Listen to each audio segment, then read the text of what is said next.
WCBI News at 6 starts now.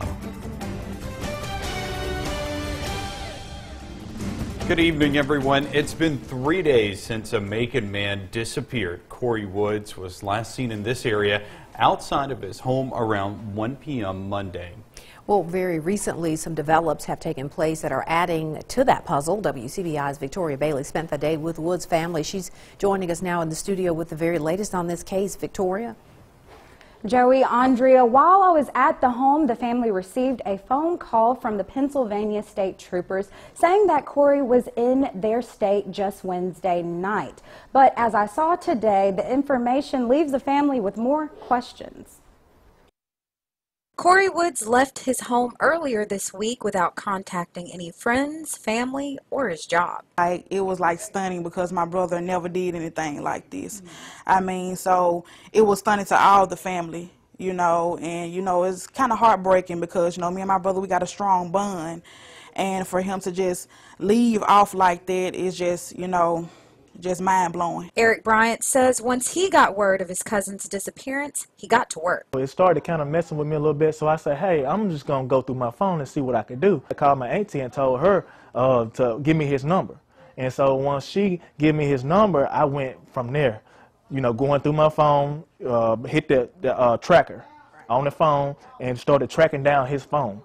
And so when I tracked down his phone, it showed me a wooded area where water was at. Well, like he had ran his car in the woods. Now that doesn't appear to be the case because the Pennsylvania Highway Patrol says he was in Brookville, Pennsylvania Wednesday night. As soon as we got here about an hour later, the Pennsylvania State Trooper told us that they had got Corey walking and they had put him in a hotel. They had the car, they had the phone, but when they went back to check on him, he was not in the location. So we don't know where he is at this moment. We know that he is in Brooksville, Pennsylvania. Bryant says he has no idea where this behavior came from. He was real cool, calm, collect guy. I talked to him Saturday. He came to my house. We chilled a little bit. We talked a little bit. But I never seen him, go out of the state of Mississippi like this before. Now, Woods' family is leaving tonight for Pennsylvania to retrieve his car and cell phone. Pennsylvania law enforcement was unable to detain Woods because he hadn't committed a crime. Joey? All right, thanks, Victoria. A Lee County man is accused of a child sex crime. 39-year-old John Talent is charged with sexual battery. Investigators say they uncovered evidence of multiple sexual incidents with a 4-year-old child. He's facing 4 counts, 1 for battery and 3 counts of fondling. Sheriff Tim Johnson expects other felony charges in the future. That we're looking at not only additional charges that are similar to these, but there are going to be some charges brought forth during the grand jury that's not sexual battery and is not fondling. It's going to be some other felony related charges. As Johnson said, this case will go to the Lee County grand jury. In another Lee County case, deputies say a daycare worker put a child in danger. 54-year-old Johanna Dill is facing a felony child abuse charge. Investigators say there is surveillance video of the alleged incident and expect more child abuse charges later. The investigation is ongoing. The child's parents reported the incident. 3 juveniles are now charged along with an Ole Miss football signee in the burglary of a home. Now deputies are trying to find the guns taken from the house. 19-year-old Tykeon Reed is charged with burglary. He was released from jail Wednesday on a $10,000 bond. Investigators say the break-in happened this past weekend. The names of the juveniles are not being released. About a dozen guns were stolen during the burglary. Detectives believe all of the people arrested are students at New Hope and knew the victim. The University of Mississippi has responded to the allegations against Reed. Tom Ebel will have more on that a little later in sports. A man wanted in connection with a deadly shooting in Columbus is arrested in Clinton, Iowa. U.S. Marshals found Billy Lee Kennedy in the eastern Iowa town last week. Supervisory Inspector Jamal Thompson says Kennedy had been in Clinton for a while. Kennedy is awaiting extradition to Columbus. He's accused of killing his cousin, Carl Miller, in February of 2015 on Puckett Ridge Parkway. Kennedy is accused of skipping out on a court hearing after his bond was lowered. The man accused of running over an Ole Miss student will serve his sentence in a youth detention center. 20-year-old Alex Hambrick admitted he ran over Carly Spears as she was walking along a sidewalk in Morgantown, West Virginia. Police say he was drunk when he drove his truck onto the sidewalk, killing the Ole Miss junior in January 2016. Prosecutors recommended a 4 to 20-year sentence in a regular prison, but the judge opted for the Youthful Offender Detention Center. Sears, a West Virginia native, was in Morgantown visiting friends.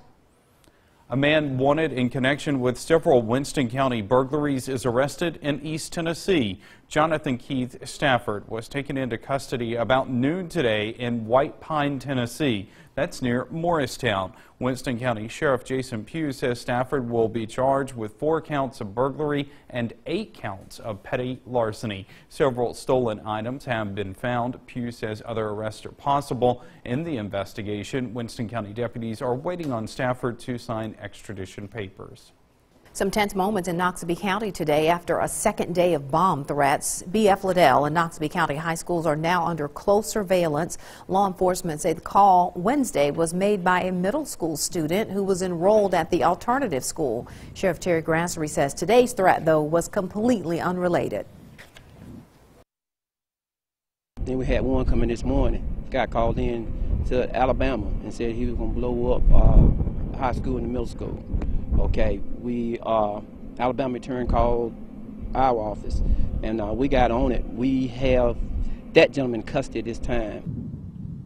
And students will continue with their regularly scheduled classes tomorrow. All right, it's time to get a first look at our forecast on this Thursday. We'll turn it over to meteorologist Jacob Dickey for that. Hey, Jacob.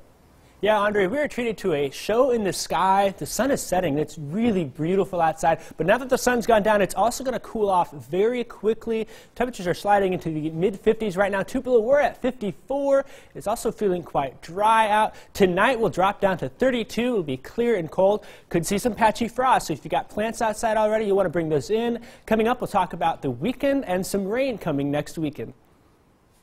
All right, Jacob, thanks a lot. 2 days ago, the Okolona School District found out they are now included in that consolidation plan for the Chickasaw County School District. Until then, only Houston and Chickasaw County School Districts were included in a bill to merge administrative offices. Our Quentin Smith talks with parents about this decision, and he joins us live in the studio with more. Quentin? Joey, it's no secret that schools in Chickasaw County have been at odds with one another for years now, and that's proven in the consolidation bill today from the reactions. So today I spoke with parents to get their reactions on this entire situation. We divided into 3, and it shouldn't be like that. Clarice Parker has 3 children who are in the Okolona School District, and she's in favor of lawmakers' recent decision to include the school district back into the consolidation plans. This means Hulka, Houston, and Okolona would merge administrative offices. I thought it really was a good idea because the simple fact that we don't need 3. All it boils down to 1. But while she's happy with the decision, other parents are not. I don't like it. Robin Ledger has a child in the Houston School District, and she believes if the district consolidates the administrative offices, it could have a negative impact on the students. They're not going to learn as fast as they are now. And despite not wanting to see a consolidation happen, Ledger also has another reason why she doesn't think this move would be a good idea. Because Houston and Okolona don't like each other. However, Parker doesn't think that should stand in the way. In fact, she believes there could be an increase in the students' performance by combining the administrative offices. We got these kids to learn. We need to teach them that it ain't the animosity between Houston, Hulka, and Okolona. It ain't the animosity about the game. Come together and learn as one. Whether or not lawmakers choose to approve this bill still remains to be seen. But for now, these 2 mothers already have their minds set on what decision they're hoping lawmakers choose. Just leave it like it is. You need to teach these kids. If you're going to be and set an example for each other, you need to set an example and let the kids to come together. That's my main point.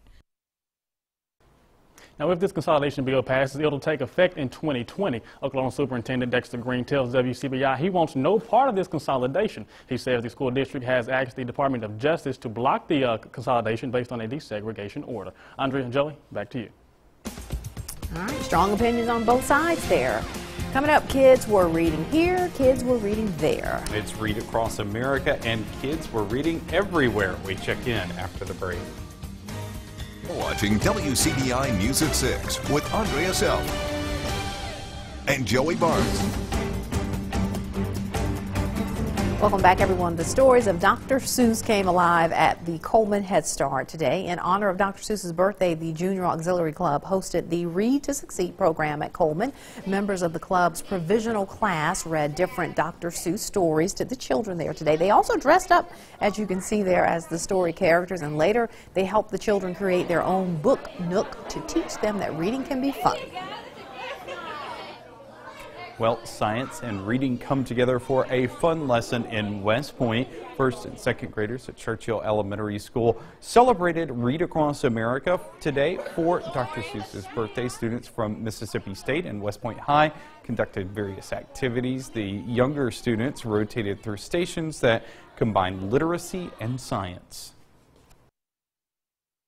And I think that it's something that Dr. Seuss would have just really loved to see happen with this, and he would have just enjoyed the idea of putting reading and his birthday together. I think it would have made him very happy. The MSU students are education majors in the university's Mississippi Excellence in Teaching program. Well, there were no green eggs and ham, but coffee and donuts today for Starkville residents who got to know those who protect and serve their community a little bit better. The Downtown Martial Arts Academy hosted Coffee with a Cop this morning. This event gave officers from the Starkville Police Department a chance to talk to the community they serve about issues that are important to them. That morning chat was also a great way for both groups to learn a little bit more about each other. Cool shot today from space looking at the satellite here. Here's northeast Mississippi. You can see some of the contrails from jets as well as some thin high cirrus clouds. Coming up after the break, we'll talk how long we'll have these clear skies as well as when our next chance for rain will be.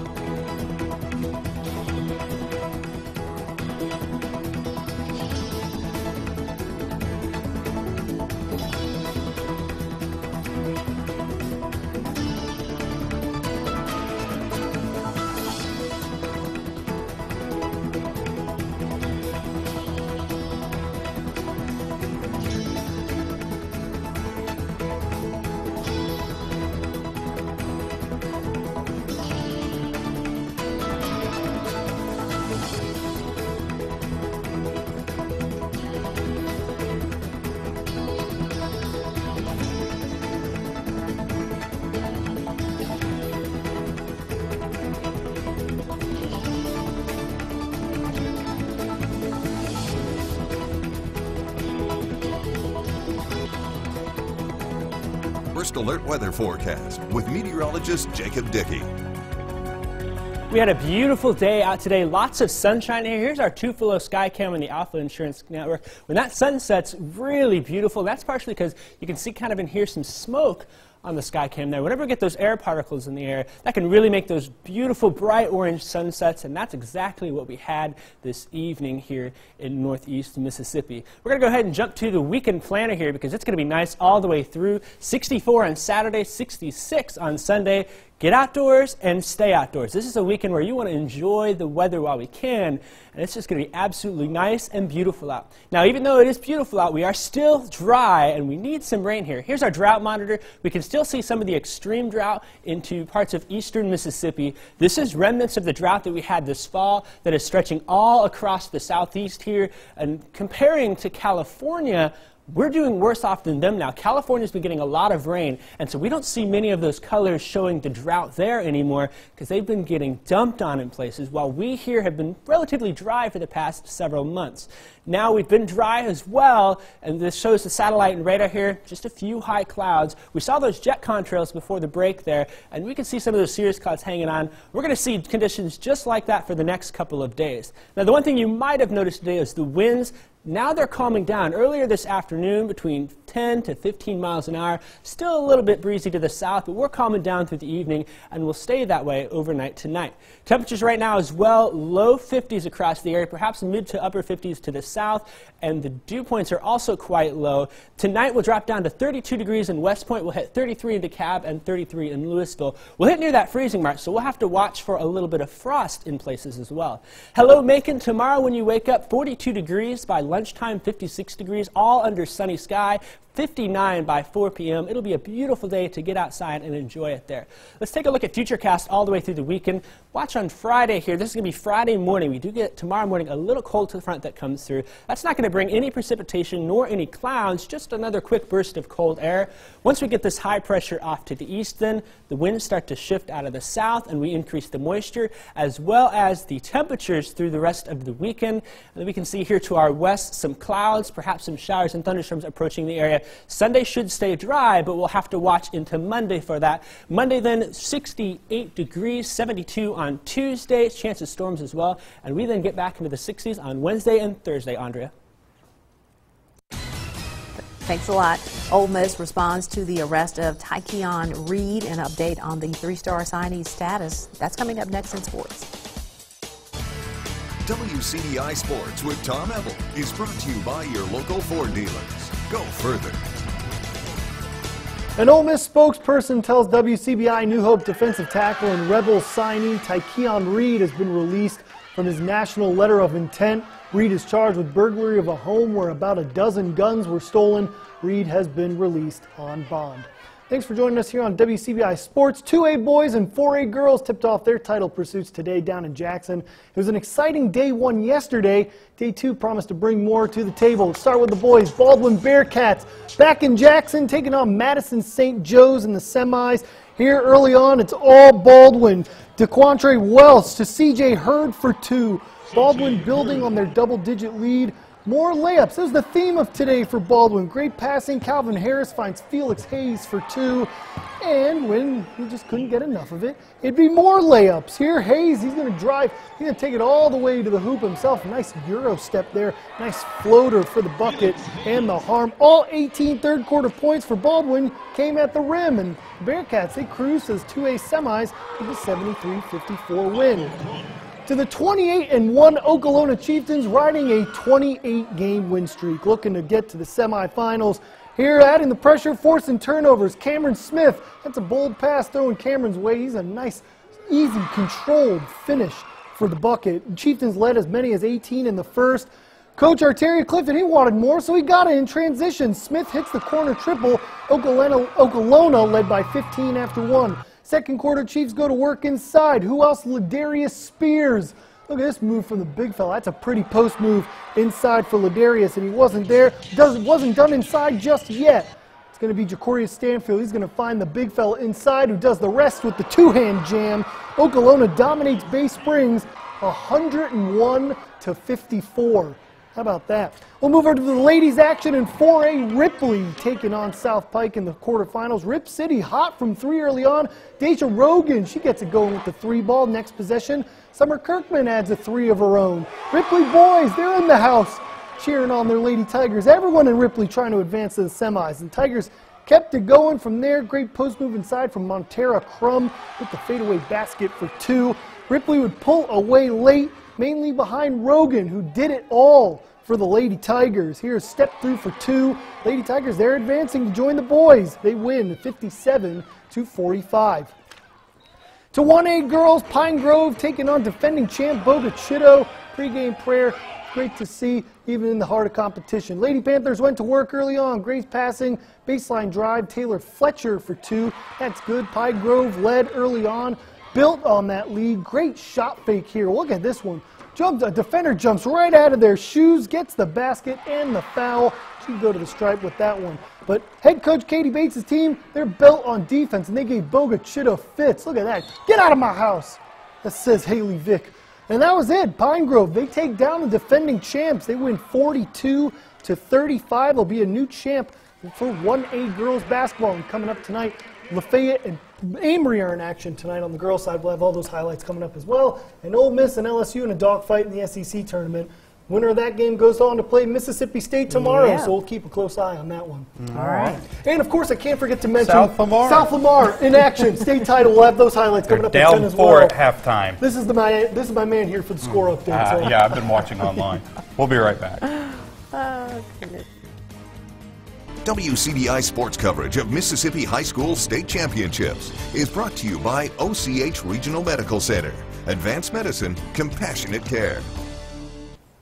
After all that rain we saw these past couple days, the sun's coming out, and it's going to stay through this weekend. This is a weekend to get outside and enjoy the weather, take a walk, maybe head to the library, grab a book, or even grill out. That sounds really good. I'm thinking grilling out for me, for sure. I always love grilling out. You'll never hear me turn down a grill out. Absolutely. But beautiful weekend. It really is. We do get the rain to come in on Monday, but let's just enjoy this weather while we can. Don't worry about that. Yeah, That's right. for sure. All right, thanks so much, and thank you for joining us, everyone.